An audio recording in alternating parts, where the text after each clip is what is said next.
मुझे सब पता है तू क्या करना चाहता है। अरे अम्मी, क्या गलत कह दिया हमने? एक बात बताओ, अच्छा खासा लड़का है वो, खुद की चक्की है उसकी, खुश रखेगा हमारी रुबैया को, देख लेना। बहन की खुशी की इतनी फिक्र होती तो 50 साल के बुढ़े का रिश्ता न लेकर आता तू। अभी उसकी अम्मी जिंदा है उसका ख्याल रखने के लिए। अरे तो कब तक जिंदा अरे अम्मी, समझने की कोशिश करो, घर के हालत पता है ना क्या है हमारे, देख नहीं सकती है वो, कोई लड़कों की लाइन नहीं लगने वाली यहाँ पे उसके लिए। देखना मैं उसका निकाह ना।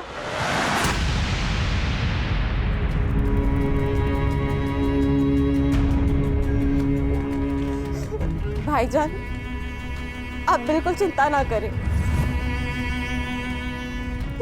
मैं कभी भी आप पर या भाभी पर बोझ बनकर नहीं रहना चाहती। रुबैया, तू तो मेरी जान है, बोझ थोड़ी ना। ऐसे जबरदस्ती निकाह नहीं करवाऊंगी मैं। देखना मेरी गुड़िया का निकाह नेक, ईमानदार, फरमाबरदार लड़के से करवाऊंगी मैं। हाँ अम्मी, क्यों नहीं? एक लड़की जो देख नहीं सकती, जो हूर की परी है, उसके लिए करोड़ों की गाड़ी में आएगा ना लड़का निकाह पढ़ने के लिए। अम्मी, ये ख्वाब है तुम्हारा, ख्वाब ही रहने दो। वो ना अल्लाह देखेगा, तू अपना काम कर। आ बेटा आ।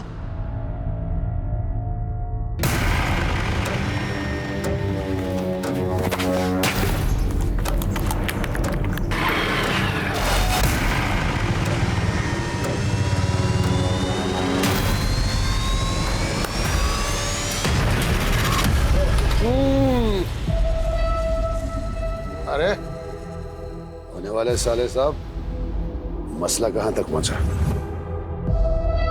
आमिर भाई, बात ऐसी है कि अम्मी और रुबैया से बात की, लेकिन उन्होंने इनकार कर दिया। 50 साल के बुड्ढे के साथ तुम्हारी बहन का रिश्ता कैसे हो सकता है? यही ना? ये तुम लोगों ने अच्छा नहीं किया यूनुस। आमिर भाई, ऐसा है कि आप खामखामे नाराज हो रहे हैं। मैंने अपनी तरफ से पूरी कोशिश की जितनी कर सकता था। मैं अपनी बहन के साथ आपका जबरदस्ती निकाह नहीं पढ़वा सकता। चलता हूं मैं।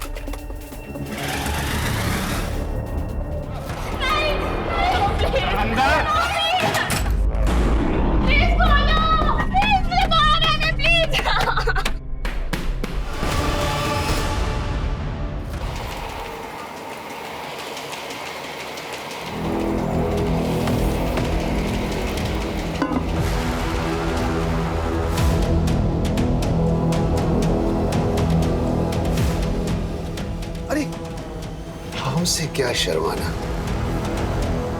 हमारी दुल्हन बन के ही तो आ रही हो। तुम्हारे भाई यूनुस से बात हो गई है।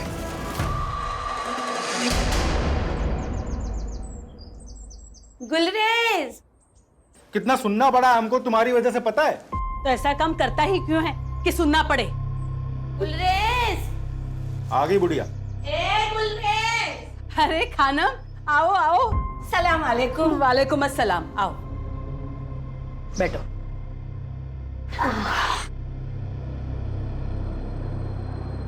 आराम से आराम से। खबर ही ऐसी थी कि अपने आप को रोक नहीं पाई। क्यों? तो भैया को फिर से शादी में गवाना है क्या? अरे गवाएंगे क्यों, हम सब मिलकर गाएंगे। ऐसा रिश्ता लेकर आई हूँ कि मना ही नहीं कर पाओगे तुम लोग। लड़का कौन है, क्या करता है और रिश्ता कहाँ से आया है वो तो बोलो खानम। अरे हजरतगंज के बहुत अमीर खानदानी लोग हैं। हाँ? उनका छोटा बेटा है सैयद, 35 साल का।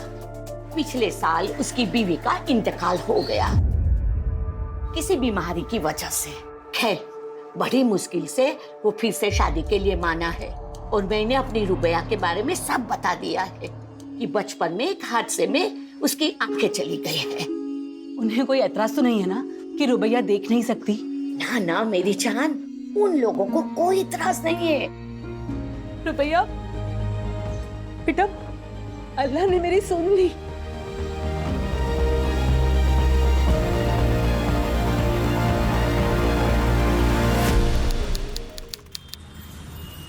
सैयद अमीन इब्न तौफीक अमीन, आपका निकाह रुबैया शेख बिनते फैज शेख से टिक्का राइजुल वक्त 51,000 में तय पाया है।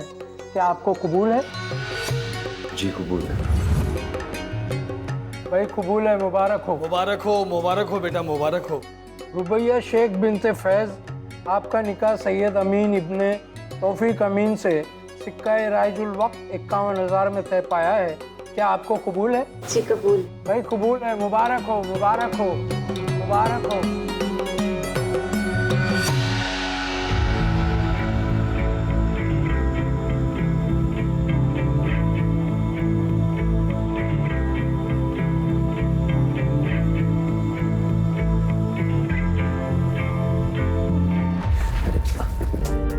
क्या कर रही हो? अभी टकराती। वो मैं इस कमरे की चीजों को पहचानने की कोशिश कर रही हूँ ताकि आगे जाके ठोकर ना लगे। आओ बैठो।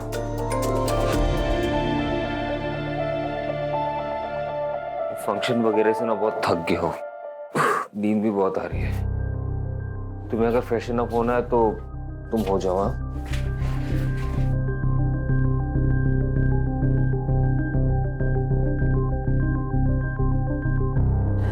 आपसे एक बात पूछूं? आपको सच में कोई एतराज तो नहीं है ना कि मुझे दिखाई नहीं देता?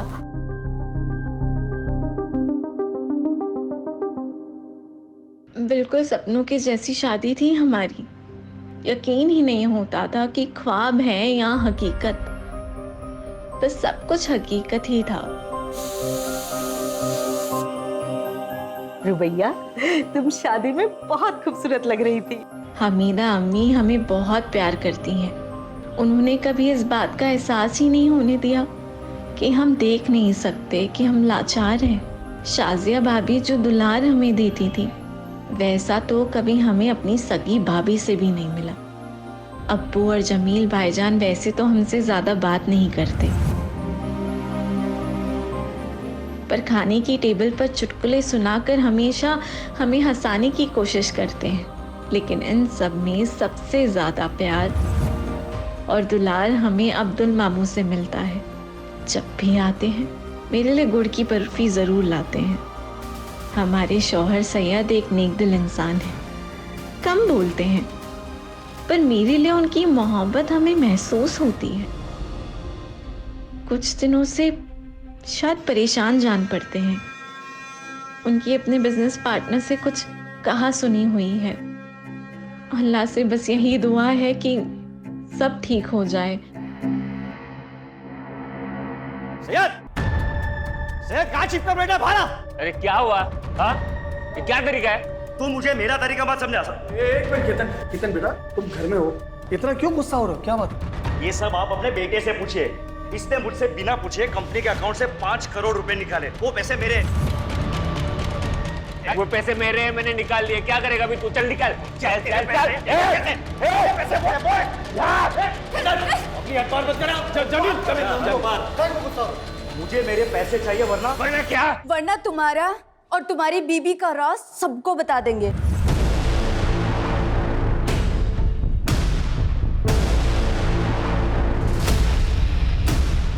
कौन सा सच और क्या बोल रही हैं ये?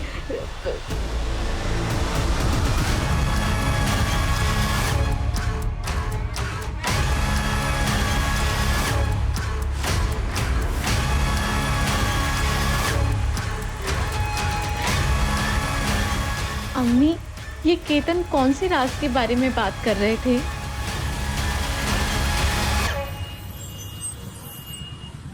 हाँ मित्र।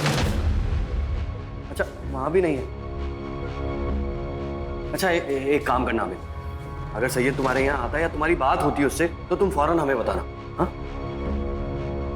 अब्बू, अमित के यहाँ भी नहीं है। ऐसे कहाँ जा सकते हैं? केतन से ना झगड़ा होने के बाद से उनका मूड बहुत खराब था। अम्मी, अम्मी मुझे तो बहुत डर लग रहा है। अरे डर क्यों रही है? सैयद मुड़ी है, वो वापिस आ जाएगा।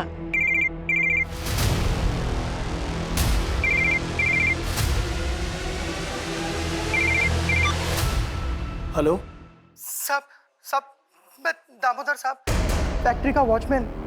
सैयद साहब यहाँ पे खून मिलत मत पड़े साहब। क्या? ए साहब, साहब, सैयद साहब, साहब, ये देखिए साहब, ये देखिए, ये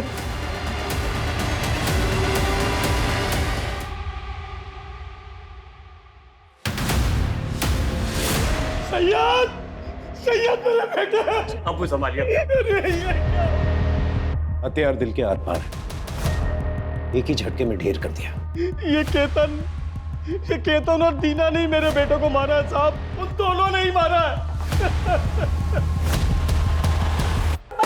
संभालो मेरे बच्चे।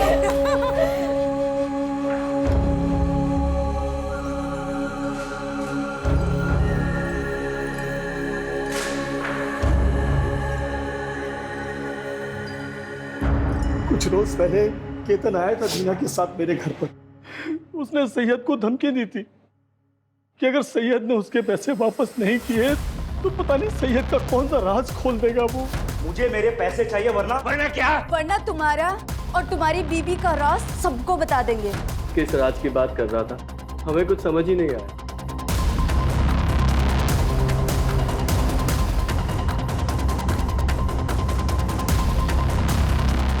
साहब, शाम को 5 बजे मिल बंद हो जाती है।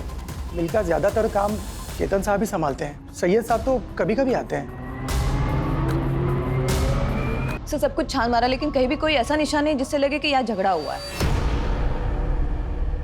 वॉचमैन वगैरह से पूछताछ कर लिया, किसी को कुछ नहीं पता। बॉडी को पोस्टमार्टम के लिए भेजो और फैमिली मेंबर्स को इन्फॉर्म करो, जब तक का इंक्वायरी पूरी नहीं हो जाती ये फैक्ट्री बंद रहेगी। और ये केतन और दीना उन्हें पुलिस थाने लेकर आओ, बाकी फैमिली मेंबर से तुम बात करो। यस। कॉल रिकॉर्ड्स चेक किए हैं आप लोगों के? 12 से 1 फैक्ट्री में क्या कर रहे थे? ऐसा क्या काम आ गया? सैयद से कौन से राज फाश होने की बात कर रहे थे तुम लोग? मुझे मेरे पैसे चाहिए वरना क्या? वरना तुम्हारा और तुम्हारी बीबी का राज सबको बता देंगे। मुझे नहीं पता कि वो किस राज के बारे में बात कर रहे थे। मैं तो खुद सुन के हैरान थी। सच सच बताओ, सैयद को क्यों मारा? सर हमने सैयद को नहीं मारा। हाँ हम दोनों फैक्ट्री गए थे, कुछ काम था, लेकिन जब हम दोनों वहां पहुंचे तो सैयद की लाश वहां पहले से पड़ी हुई थी। और पुलिस को ये बात बताना जरूरी नहीं समझा तुमने?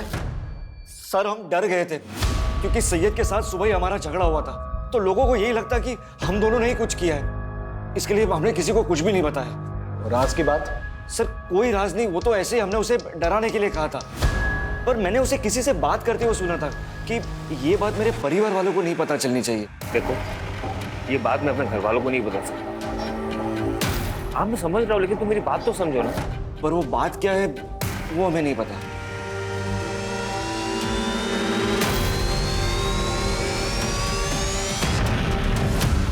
सैयद का फोन रात के 8 बजे बंद हुआ था लालगंज एरिया के आसपास, और सैयद के ऑटोप्सी रिपोर्ट के मुताबिक उसका खून हुआ रात के 9 बजे के आसपास। लेकिन सर केतन और दीना तो रात के 12 बजे आए थे फैक्ट्री में। सर ऐसा भी तो हो सकता है मारा कहीं और हो और बॉडी डंप करने यहाँ फैक्ट्री में आए हो। इतनी बड़ी बेवकूफ़ी वो नहीं कर सकते, क्योंकि वो जानते हैं अगर बॉडी मिल में मिलेगी तो सबसे पहले पूछताछ होनी से। लेकिन सर मुझे ये समझ में नहीं आ रहा है कि सैयद के बारे में केतन ऐसा क्या जानता है जो हमसे शेयर नहीं करना चाह रहा। एक काम करो उनके रुबैया से जाके दोबारा पूछताछ करो, हो सकता है कोई इन्फॉर्मेशन निकले। Okay sir. नहीं, आप लोग मेरे बात का यकीन क्यों नहीं कर रहे? सैयद जिंदा है, मैं सच कह रही हूँ, मेरे सैयद जिंदा है। ना ही मैं झूठ बोल रही हूँ, ना ही मैं पागल हूँ मैडम, मेरे सैयद जिंदा है। वो रात को मुझसे मिलने आए थे और देखना आज भी आएंगे। आपको जल्दी मेरी बातों पे यकीन हो जाएगा, मेरे सैयद जिंदा है। अब मैं इसे कैसे यकीन दिलाऊं कि इसका सैयद अब इस दुनिया में नहीं। देखिए मैं समझ सकती हूँ कि पति के जाने का इन पर गहरा असर हुआ है। आप जल्दी इन्हें अच्छे से थेरेपिस्ट को दिखाइए। मेरे सैयद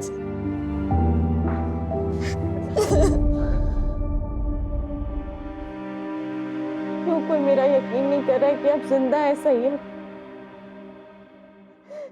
कहीं ये मेरी कोई गलतफहमी तो नहीं? नहीं, मैंने महसूस किया है आपको। मुझे सबको साबित करना ही होगा कि आप जिंदा हैं।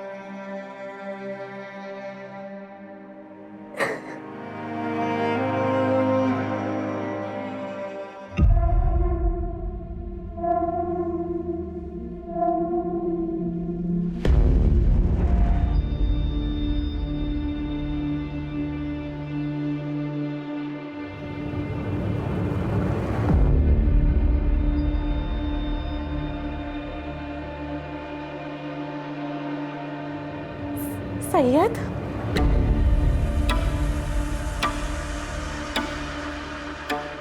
सैयद तुम आ गए।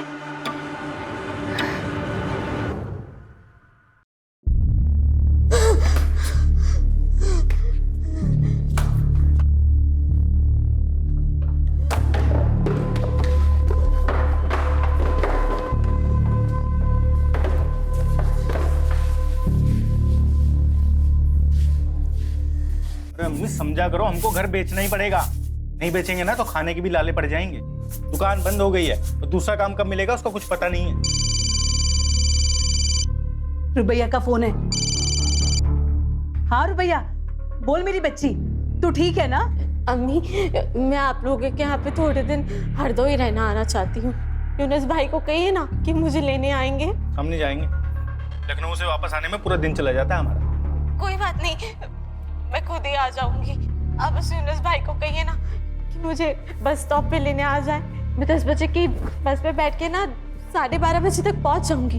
हाँ बेटा, लेने आ जाएगा। हाँ तू आजा बेटा, चले जाना। ऐसे अचानक जाना है तुम्हें? क्या हुआ? सब ठीक तो है ना? हाँ सब ठीक है, बस मुझे मेरी अम्मी की याद आ रही है। मैं समझ सकती हूँ, अब्दुल मामू अभी आने ही वाले होंगे, वो तुम्हें छोड़ देंगे। नहीं नहीं, आप टेंशन ना लें। मैंने भाभी से कहकर कैब बुक करा दी है। मैं खुद ही चली जाऊंगी, खुद ही चली जाऊंगी।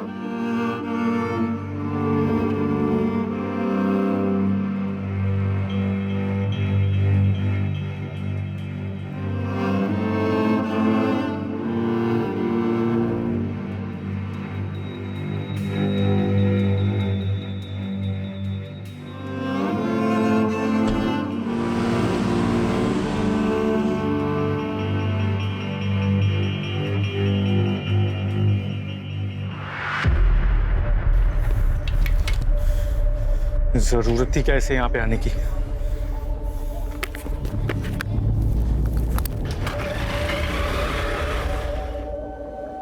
आ जाओ हरदोई हरदोई हरदोई, चलो चलो चलो जल्दी जल्दी जल्दी।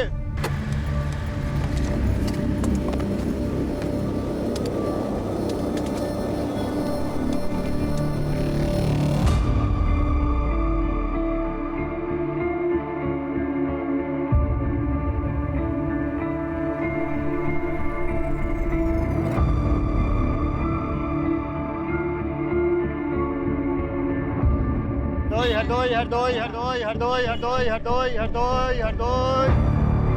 कहाँ जाएंगी मैम? ये बस हरदोई जाएगी। हाँ जी हाँ जी हाँ जी, आइए आइए।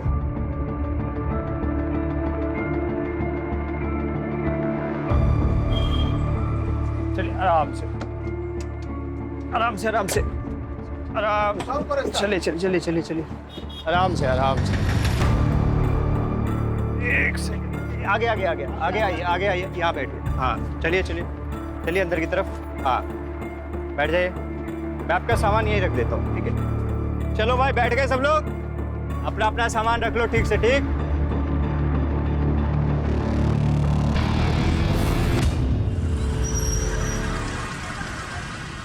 हाँ हाँ, आदाब गुलरेज बहन। रुबैया पहुंची क्या? हम लोग बहुत देर से कोशिश कर रहे हैं, उसका फोन बंद आ रहा है। मैंने यूनुस को भेजा है बस स्टॉप पे लेने के लिए, लेकिन उसे भी काफी वक्त हो गया है। हो सकता है बस छूट गई हो, दूसरी बस में हो। अल्लाह करे ऐसा ही हो। आए तो फोन करवा देना। जी जरूर। अम्मी, हमें रुबैया को अकेला भेजना ही नहीं चाहिए था। अम्मी अरे हम तो कब से बस स्टॉप पे खड़े होकर रुबैया को ढूंढ रहे हैं घंटों से, वो कहीं मिली नहीं। ना वो 10 बजे वाली बस में थी, ना वो 2 बजे वाली बस में। अम्मी हमको लग रहा है रुबैया हरदोई पहुंची नहीं है।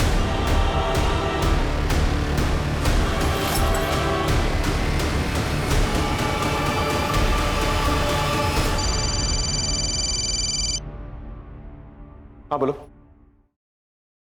क्या?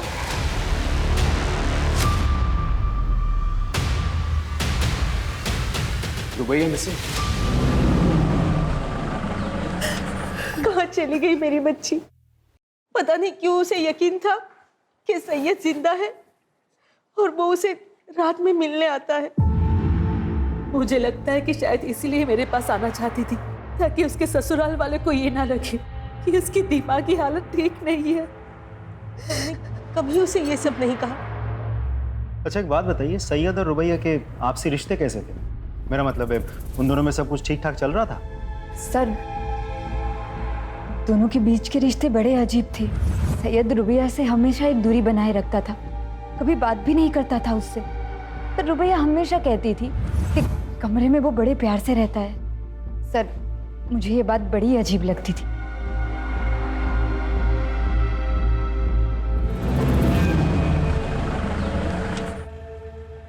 सर, रुबैया के घर वालों से बात करके मुझे समझ में आया कि सैयद और रुबैया के बीच रिश्ते सही नहीं थे। मुझे ऐसा लगता है कि सैयद के मर्डर के साथ रुबैया के गायब होने का कुछ तो कनेक्शन है। एक काम करो, रुबैया की कैब बुक करने से लेके बस स्टॉप पहुंचने तक उसके सारे फुटस्टेप्स ट्रैक करो, उसके call records, cab details, everything. Sir एक और बात, रुबैया के गायब होने के बाद हरदोई से सिर्फ उसकी माँ आई थी, साथ में भाई यूनुस नहीं था। बहन गायब है और भाई को फिक्र तक नहीं। उठा के लेके आओ सर। यूनुस शेख, तो तुम्हें पूरा यकीन है तुम हरदोई स्टेशन गए थे अपनी बहन रुबैया को लेने के लिए? सर मैं गया था सर मैं बस स्टॉप पे पहुंच गया था, यही कोई 12-1 के करीब सर। मैंने तो अगली बस का भी इंतजार किया, तब मुझे लग रहा है पहुंची नहीं स्टेशन पे। कैसे गए थे वहां पर? बाइक से गया था सर मैं। तुम्हारा जो हरदोई का घर है और बस स्टॉप है कितनी दूरी पे, तो किस रास्ते से गए थे?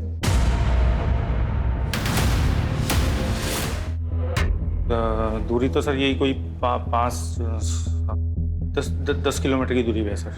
और फिर आता है सबसे पहले राउदी चौक आता है, और फिर उसके बाद एक बड़ी सी बाजार आती है सर, उसके बाद बस स्टॉप। नहीं सर, उससे पहले ही एक बड़ा सा आम का बाग भी आता है, उसके बाद आता है 2 किलोमीटर की दूरी पे है बस स्टॉप। ठीक है, जाओ, लेकिन जब भी बुलाएंगे वापस आना। आ जाऊंगा सर।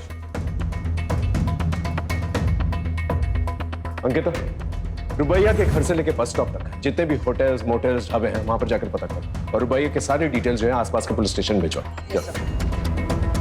रुबैया का फोन 8 बजे से एक्टिव था, पता करो किस किस से बात की इसने। और ये रुबैया का भाई यूनुस सितंबर 15 को 10 से 4 के बीच में इसने किस किस से बात की, किस किस के साथ मैसेजेस एक्सचेंज किए, पता करो सब।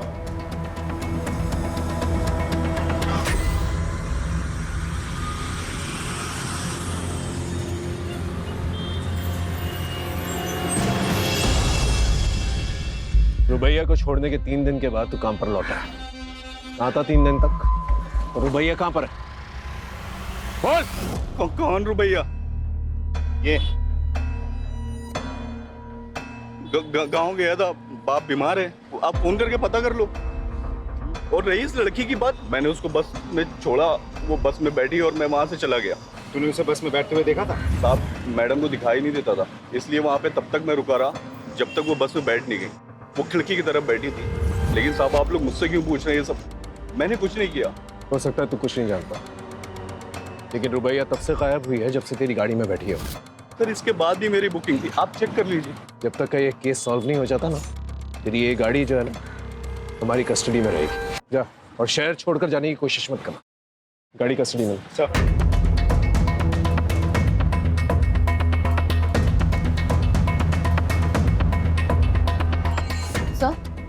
सर हमने लोकल पुलिस स्टेशन से पूछताछ की, लेकिन रुबैया अमीन ने किसी भी होटल में चेक इन नहीं किया है सर हमने सीसीटीवी फुटेज भी चेक किया, और यहाँ तक मॉर्ग जाकर उसके कदकाठी के डेड बॉडीज भी चेक किए सर, लेकिन रुबैया का कहीं कुछ पता नहीं चला। तो आखिर ये रुबैया हरदोई बस स्टॉप से गई कहाँ? चल ना। मैं नहीं जाऊंगी। ऐसे कैसे नहीं जाएगी? चल। मैं इस गंदगी का हिस्सा कभी नहीं बनूंगी। कैसे नहीं बनेगी? कमल भाई, अबे चुप कर एक मिनट। हाँ लाला, इसको डराने से कुछ नहीं होगा। कहो तो इसको अपने तरीके से इसकी औकात दिखाता हूँ। लड़की को खरोच भी नहीं आनी चाहिए, कोई दूसरा तरीका ढूंढ। ठीक है लाला। नहीं छोड़ता। प्लीज बोलो, प्लीज मुझे मारो मैंने, प्लीज। तुम्हें पूरा यकीन है ये वही लड़की है जो तुम्हारी बस में बैठी थी? हाँ साहब, उस दिन यही लड़की बस में बैठी थी। लेकिन हमारी इंफॉर्मेशन के मुताबिक तो वो हरदोई पहुंची ही नहीं थी। तुम्हें पक्का याद है?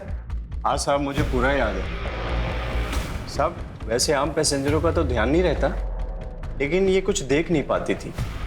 बल्कि साहब इसका सामान भी मैंने ही रखा था और इसे बिठाया भी मैंने ही था।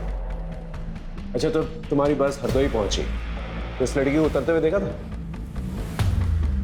साहब इतना तो याद नहीं है मुझे, लेकिन हाँ साहब, हरदोई से पहले जब बस चाय पानी के लिए रुकी थी तो मैंने इसको उतरते हुए जरूर देखा था साहब। चलो भाई, जिसको चाय वाय नाश्ता पानी करना है कर लो, बस सिर्फ 10 मिनट के लिए रुकेगी।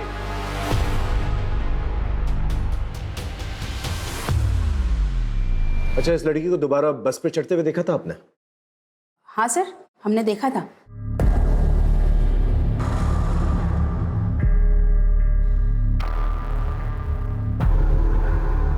श्योर? श्योर। ठीक है, आप जा सकते। इसका मतलब रुबैया हरदोई पहुंची, लेकिन अपने घर तक नहीं पहुंची। घर नहीं पहुंची मतलब रुबैया का भाई यूनुस नहीं तो कुछ? कोई है? प्लीज खोलो, प्लीज, मुझे बाहर आना है, प्लीज खोलो, खोलो, खोलो।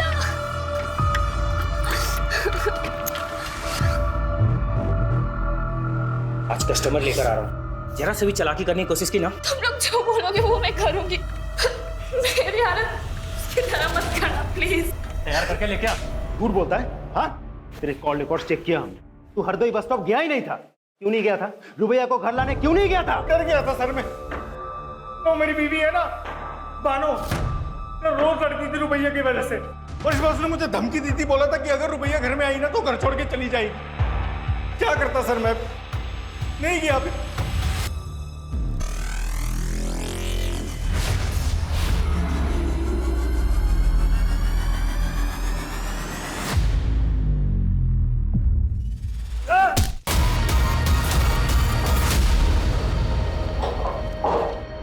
लाला, ऐसा भाग गई। आयशा जिंदा नहीं बचनी चाहिए। मेरे फोन का इंतजार करो, दूसरी को भी ठिकाने लगाना है। ठीक है लाला।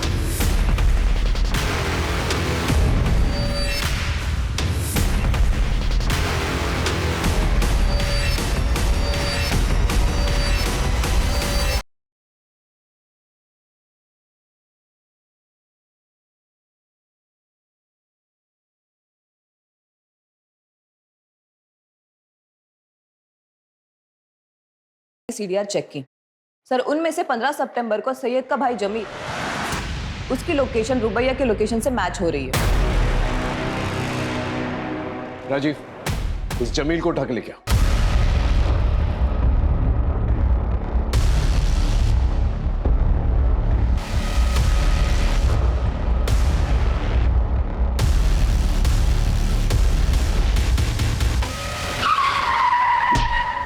सर, जमील का एक्सीडेंट हो गया, उस पे किसी ने गाड़ी चढ़ा दी है।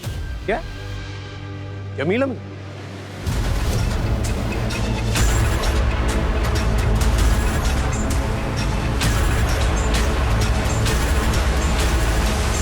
हमने तुम्हारे बैंक स्टेटमेंट्स चेक किए।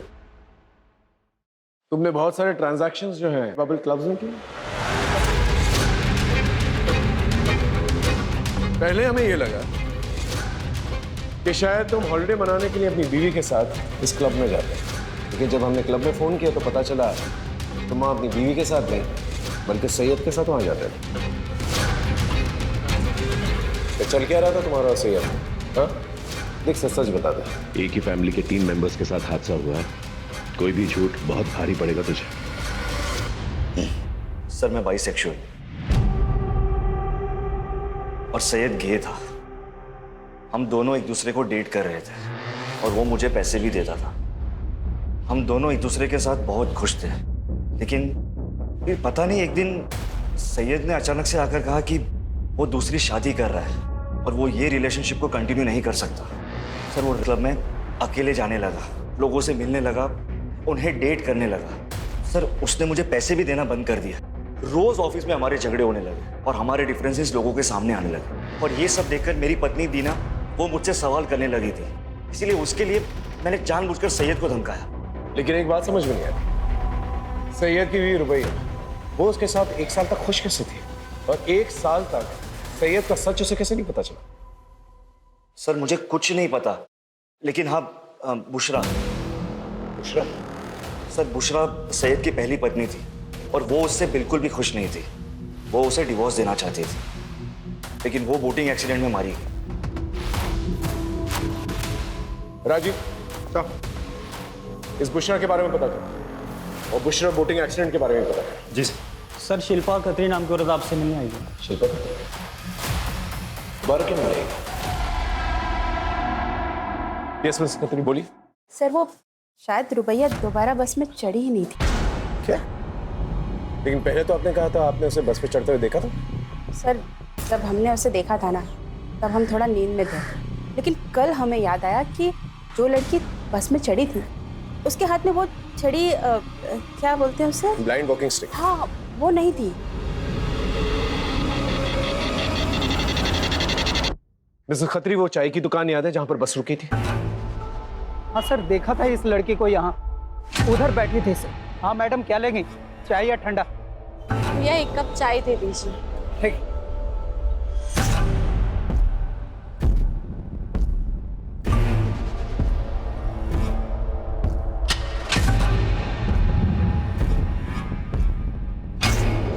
तो तुम कह रहे हो एक आदमी आया था उससे मिलने के लिए, फोन पे उससे बात करवाई और वो लड़की उसके साथ चली गई? जी सर। उस आदमी की शक्ल याद है? नहीं सर, शक्ल तो नहीं याद है, लेकिन हाँ सर, उसकी काली काली दाढ़ी थी और यही बैठा हुआ था सर। और उधर दूर में एक ब्लू कलर की बहुत बड़ी गाड़ी थी सर। ये आदमी लड़की को गाड़ी में लेकर गया, उसमें 2 लोग बैठे हुए थे और गाड़ी चली गई सर। ठीक है, थैंक यू। सर रुबैया जिसके भी साथ गई है अपने भरोसे से गई है। नहीं, उसने उस पर भरोसा नहीं किया जिसके साथ गई, उसने उस पर भरोसा किया जिससे उसने फोन पर बात की। वो हरदोई अपनी अम्मी के घर पहुंचना चाहती थी, अपनी अम्मी को शायद कुछ बताना चाहती थी, लेकिन वो हरदोई पहुंच नहीं पाई। 15 सितंबर को जो ब्लू गाड़ी के बारे में बता रहा था, ये टोल प्लाजा जाके उसके बारे में पता करो।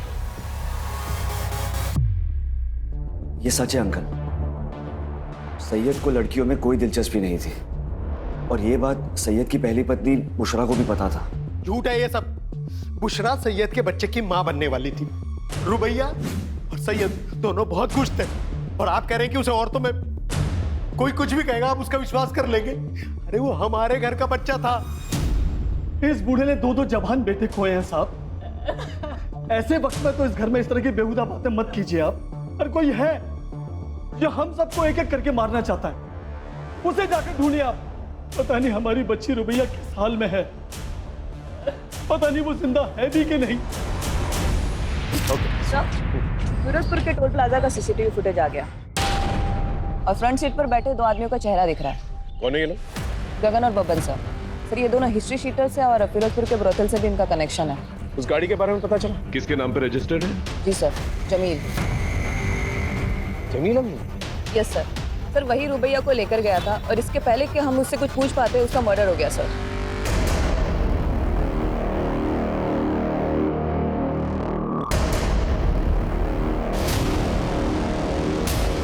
Hello police station. इसकी सांसें तो चल रही, इसको हॉस्पिटल लेके चलना होगा। एक और लाश।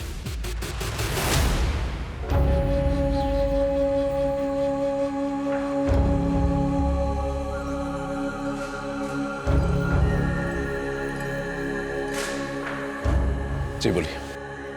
विक्टिम की मौत गला काटने से हुई है। बॉडी को 48 आवर्स हो चुका है, और इसके साथ एक और जो लड़की की बॉडी आई थी जो बच गई, लेकिन दुख इस बात का ज्यादा है कि विक्टिम प्रेग्नेंट थी। Pregnant? She was 2 months pregnant. लेकिन ये कैसे हो सकता है? इसके पति को मरे हुए तो 3 महीने हो चुके हैं। सैयद जिंदा है, वो कल रात को मुझसे मिलने आए थे। सर क्या हो रहा था इसके साथ उस घर में? कहीं इस बच्चे का बाप जमील तो नहीं? कहीं वो रुबैया के अंधेपन का फायदा तो नहीं उठा रहा था? हाँ बोलो। सर जमील के आदमी बब्बन और गगन का पता चल गया है। उन दोनों की लोकेशन गवर्नमेंट हॉस्पिटल की है, जहां आयशा का इलाज चल रहा है।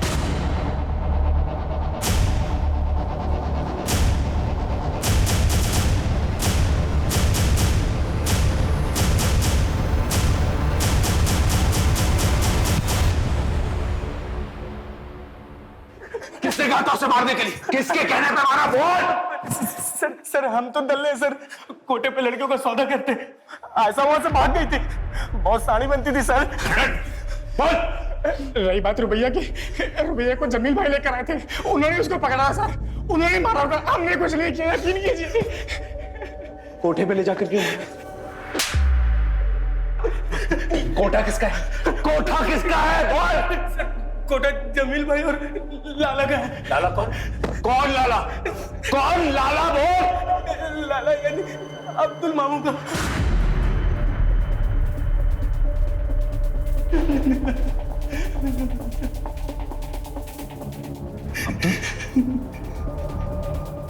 लेकिन अब्दुल तो रुबैया को अपनी बेटी मानता था, और जमील और सैयद उसके अपने भांजे थे।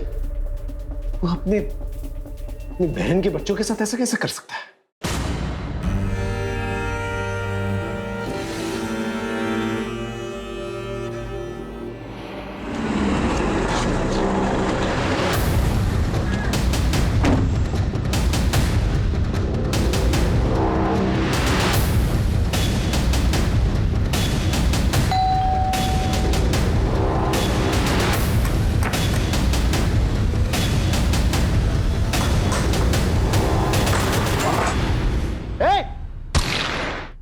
गर्दन पर गोली लगी है, हॉस्पिटल लेके जाओ। सर लेकिन अब्दुल ये सब करेगा ही क्यों? और इन सब में जमील कैसे फंस गया? सर, क्या चल रहा है मुझे कुछ समझ में नहीं आ रहा है। अजीब पहेली है। सैयद की पहली बीवी बुशरा, वो भी प्रेग्नेंट थी ना सर, और उसकी मौत बोटिंग एक्सीडेंट में हुई थी। सबका जवाब हमें हिसार में मिलेगा। सर सन 2020 में भी भूषण अमीन ने अपने पति और ससुर के खिलाफ रिपोर्ट लगाई थी। ये देखिए रिपोर्ट। सैयद के खिलाफ तो कंप्लेन समझ में आती है, लेकिन तौफीक अमीन के खिलाफ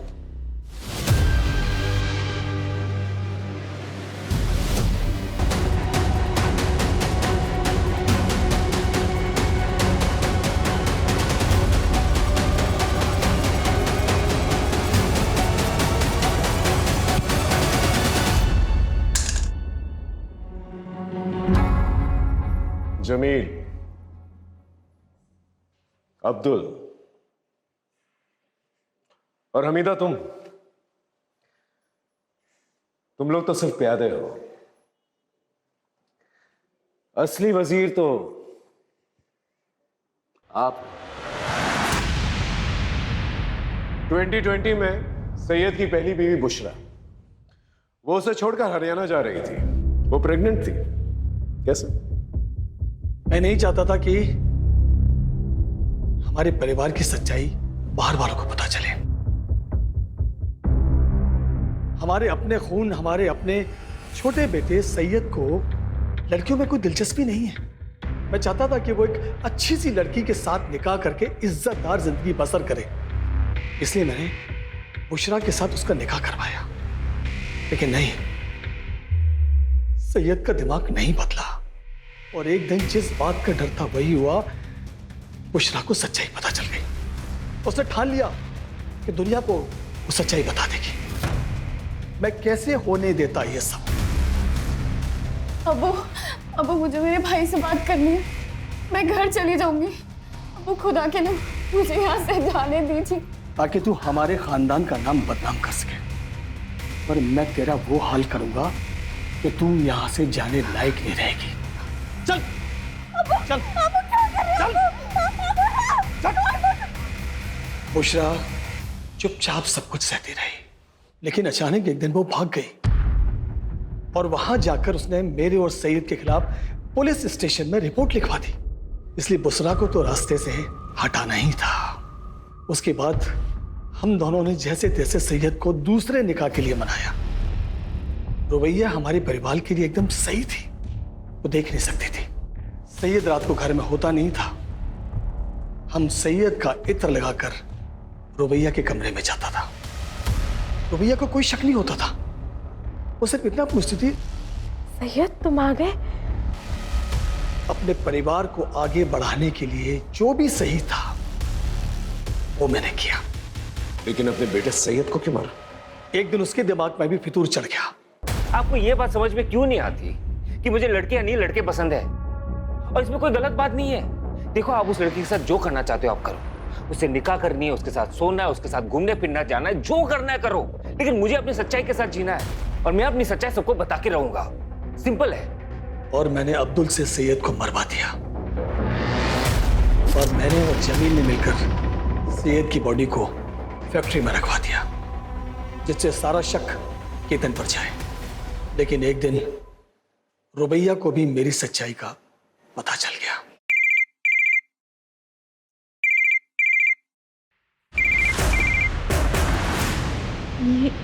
ये रिंगटोन तो अब्बू की फोन की है। अब्बू? और सैयद के मरने के बाद भी मैं ही था वो जिसे वो सैयद समझ रही थी। उसके बाद मैंने जमील को रुबैया के पीछे लगा दिया। हमारे अब्बू ने जो तुम्हारे साथ किया उसके लिए हम बहुत शर्मिंदा है रुबैया। अच्छा रुबैया, तुम हमारे साथ चलो, बस में जाना तुम्हारी जान के लिए खतरा है। और ये अब्दुल मामू भी तुमसे बात करना चाह रहे थे। हेलो मामू, मामू अब्बू।